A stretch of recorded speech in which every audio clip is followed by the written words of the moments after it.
aina 4 za mito inayopatikana peponi, na aina ya 3 itakushangaza kabisa. Aina ya kwanza, anharu min ma'in ghairi asin, ni mito ya maji ambayo hayaharibiki kabisa, sio kama maji yetu ya hapa duniani.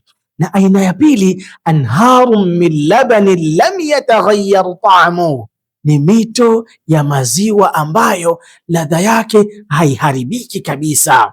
Na aina ya 3, anharu min khamrin ladhatin lisharibin, ni mito ya pombe ambayo ni tamu kwa wanywaji wake, sio kama pombe za hapa duniani zenye kuumiza vichwa na kuondoa akili. Kuwa na subra, achana na hii pombe aliyokukataza hapa Allah duniani, na uende ukaipate pombe aliyokuandalia Allah subhanahu wa ta'ala peponi. Na aina ya 4, anharum min asalin musaffa, ni mito ya asali iliyokuwa safi kabisa.